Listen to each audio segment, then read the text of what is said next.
You are Locked On Coogs, your daily podcast on the Houston Cougars, part of the Locked On Podcast Network, your team every day.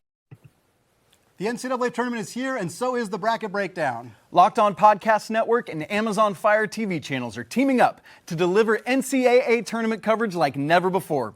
Watch studio shows featuring former players and Locked On's local experts as they guide you through every upset, buzzer beater, and bracket matchup. Stream it all for free on Amazon Fire TV channel. Search Bracket Breakdown to see it all for free. It's your team every day. Park Ranger with Locked On Coogs here, and we talked some about different point guard options if Milos went pro, and I think a lot of people are like, how could he go pro after the kind of trouble that Houston's had with bringing the ball up against the press and stuff like that. So I want to stress, first of all, I want to go over for a second like what we saw at Houston this year versus a true traditional press, and then how Gonzaga was a little different on Saturday and kind of what Houston did against that. So we talked about before how against a true press, Houston's running a little of an interesting sideline option here opposite the ball, right? The ball is being thrown in by a point guard, and then they'd stack the guys up on the opposite side of the floor, and they kind of bring one guy down to isolate, and he could take off his demand press or settle if it's a zone press. They would then flash another guard here, flash a big man to the middle of the paint by the nail, and then you could inbound that and get the ball right back as a point guard throwing it in. And they would always send the final big down across the floor as a home run to go ahead and get him running the pipe for a fast break kind of situation, right? And that was what they did against Baylor and had a lot of success with. And frankly, in the final offensive possession, thrown in under the basket for Houston in the Gonzaga game. Gonzaga kind of surprised them and came out and kind of what was an unannounced full court press. And it took Houston a second to get in the same kind of situation, but they did it then and got the ball to LJ Cryer, got fouled, shot free throws, right?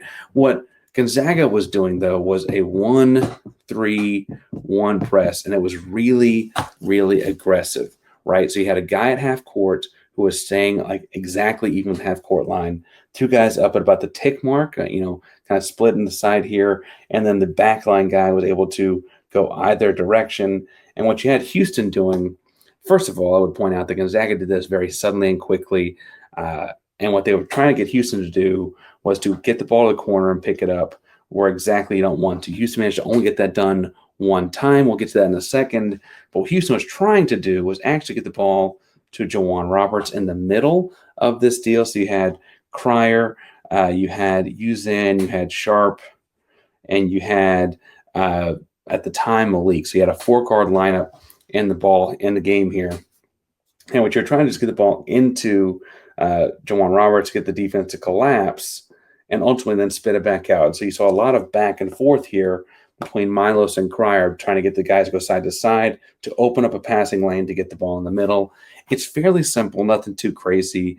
And what I want to stress as they did that is I think they're actually more successful than people might have realized. And I say that to say that when I went back and watched it, I was like, kind of like, what just happened? And I went and charted possession by possession in the last 2.5 minutes of the game. Okay. So you have Cryer at the 2.5 minute mark. They make a free throw. The free throw allows them to set up in their defense because you got to take the ball out, right? So 2.5 minute mark, make a free throw. I think they cut the lead to 6 at that point. It might have been 8 at that point. Cryer's come up the left side, or they get the ball back and forth. Cryer's the ball on the left side of the floor, pass out of the double. Milos is able to beat the rotation, get to the middle of the floor, and kind of with his own dribble, get where Juwan Roberts was, right? Great pass from there to Malik Wilson on the right baseline. Malik, as he's coming across that baseline, sees Emanuel Sharp in the left corner, hits a wide open Emanuel Sharp with a cross-court pass, right? Emanuel Sharp misses an open three.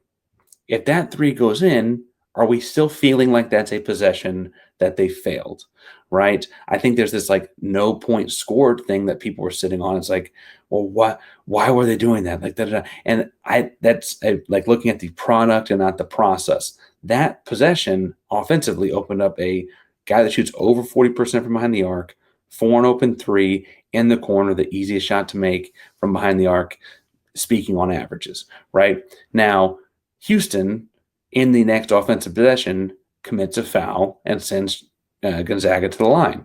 Well, if so facto, as we just talked about, getting to shoot free throws, as Houston do 5 different times in the final 2.5 minutes. Gonzaga at the free throw line actually let them set up in this half-court trap. They were unable to do it in live play, right? Anyway, free throw, they go back in the trap. The next possession, you get the ball to the middle and break it. Ball gets back out to Milos, who goes with a little right-to-left crossover and gets in the lane for a floater that misses. We saw him make that floater, it feels like 1,000 times against Arizona in the Big 12 championship game, right? We saw him make that floater with the left hand falling away from the basket in the Big 12 championship game. It was a great look. It just missed. And again, if that shot goes in, from a process perspective, we think that that's great. It did fine. It's a shot he makes a lot of the time, spent a lot of the shot clock to get there, right? Didn't work, missed shot. Do we feel like just because the shot misses that the entire possession was a failure? I don't know that I'm really ready to say that, right? We've seen him kill people there in that spot all year, right? They then come down, they hit their and one, whatever. It cuts it to 4 points with minute 10, and Sampson calls a timeout. I remember tweeting at the time, I think a lot of people felt in the moment as Houston had gone several minutes out scoring at this point that like, oh man, Sampson called timeout because they need to figure something out for this half-court trap that's different. And honestly, I imagine what it really was more like was like, hey guys, let's just keep getting good shots, right? He's a better coach than I am. He's able to catch that kind of thing in the moment, obviously. And I think that that's probably more likely what that was. Now, they come back out there. Ball gets thrown at the backcourt to Milos. Things are going around. He flips it up to Malik Wilson, right?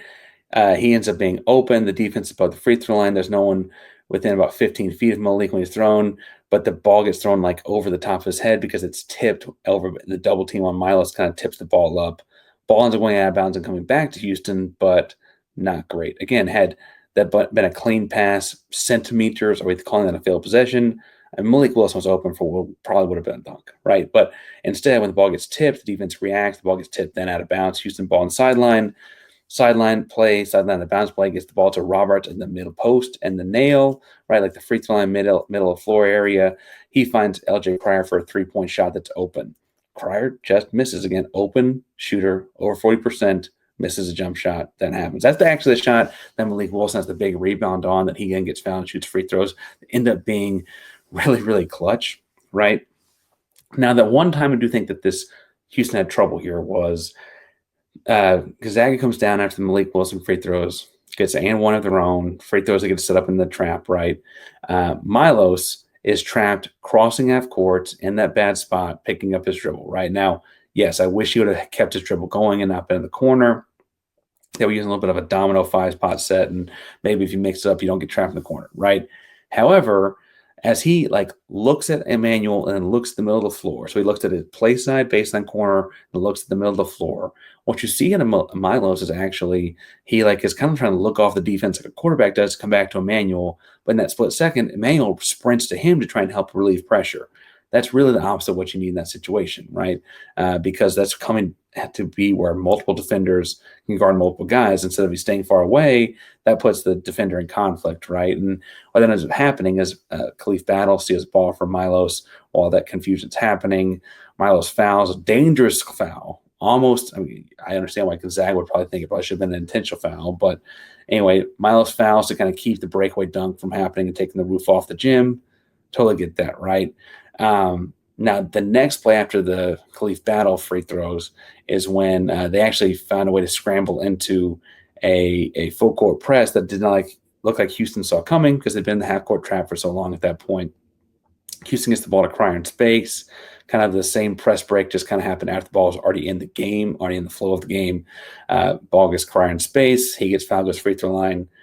Next possession, you come down. Malik plays great defense with Javier Francis, fourth the ball at the corner. Khalif Battle gets blocked by Francis. Milos gets the ball rebound and goes makes the free throws, right? So I say all that to say that you're looking really at like 4 possessions against this half-court trap. You had great process for 3 of them, and the 4th of them felt like a communication error on a play that you don't see happen that often. You don't see Gonzaga do that often. So you're not like you did a whole bunch of reps on this coming into the game. Now, will they be cleaner in that situation against Purdue? I'm 100% confident they'd be cleaner in that possession against Purdue because Purdue does not have the athletes to do that Gonzaga did. They're not going to flip up their entire season, flip it on its head in a Sweet 16 game to just do something that Gonzaga did for 3 minutes that worked, right? The second thing is I don't think you're going to see Houston the same things either. We saw Houston adjust their full court press break to a kind of nuanced, eccentric one since Baylor, and it's been working ever since, right? I think that they'll probably do something similar to kind of take advantage of defenses with their half-court trap break. If they got to be ready for it, right? And that is easier to do on offense than it is on defense, because defense requires a lot of rotation and communicating, right? And so I think that all that is to say, I ain't that worried about it. Question mark, and other people really are. Tell me in the comments down below if you are one of those people really worried about the press break, half-court break, etc. Still, in second and third watches, actually kind of cool my jets on it more so than I am live. But we're breaking things down with Houston and Purdue and the Sweet 16 and what could or should or may come next, and all of that this week. Locked On Cougs, the primary of the Locked On podcast. Now, it's your team every day. Go Coogs.